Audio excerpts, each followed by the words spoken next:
So guys welcome back to our YouTube channel Anwar recipe Marathi. आज आपली recipe असणार आहे हाऊ टू मेक कॉफी. जास्त वेळ आपण न घालवता पहिले साहित्य बघूया व त्यानंतर कृतीकडे बघूया. सो लेट्स गो इन 3, 2, 1 गो.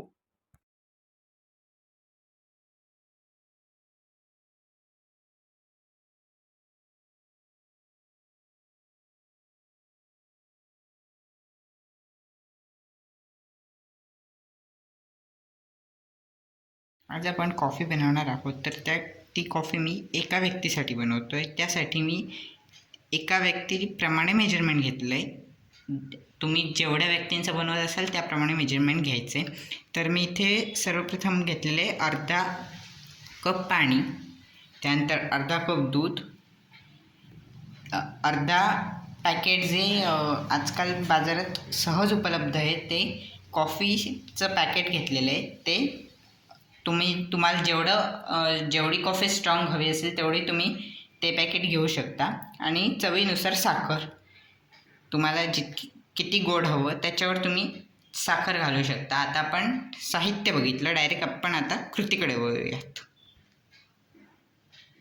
बघू शकता हे आपण पाणी उकळत ठेवलेलं आहे. पाण्याला उकळी थोडी येऊ दे, म्हणजे गरम होऊ दे. मग आपण त्याच्यात दूध घालून पुढची प्रोसेस काय आहे ते मी तुम्हाला सांगतो. पहिलं पाणी थोडं उकळू दे. हे तुम्ही बघू शकता अशा प्रकारे पाण्याला उकळी आलेली आहे. आता मी ह्याच्यात दूध जे आपण घेतलेलं होतं ते घालतोय. दूध जर गरम असेल तर थोडं थंड होईपर्यंत वाट बघा. एकदम गरम दूध ह्याच्यात घालू नये. आता साखर आणि कॉफी एकत्र मी घालून घेतो आणि तुम्हाला दाखवतो. हे बघू शकता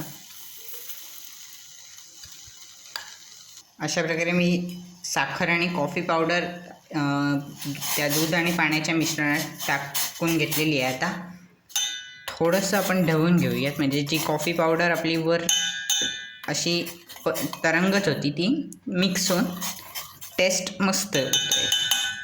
आता अशा प्रकारे मी मिक्स करून घेतलेली आहे. तर आता थोडी उकळू दे कॉफी. मग आपली आता कॉफी उकळू दे, मग आपण पुढची स्टेप बघूयात. कॉफी उकळते तोपर्यंत एक महत्त्वाची गोष्ट राहिली. जी कॉफी पावडर आपण घेतलेली आहे ती इन्स्टंट कॉफी पावडर घ्यायची आहे. म्हणजे आपल्याला इन्स्टंट कॉफी पावडर घेतल्याने कॉफी गाळावी लागणार नाही. सो आपण थोडी कॉफी उकळून घेऊयात आणि मग पुढची स्टेप मी तुम्हाला सांगतो.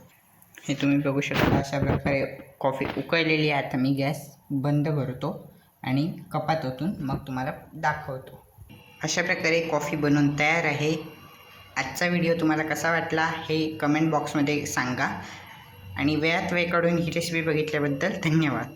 आणि आपल्या चॅनलवर जर नवीन असाल तर चॅनलला लाईक करायला विसरू नका. तसेच शेअर, सबस्क्राईब आणि कमेंट 3 गोष्टी करायला विसरू अजिबात नका. तर आपण भेटूया अशाच पुढच्या रेसिपीसोबत. तोपर्यंत महत्त्वाची गोष्ट, खात राहा.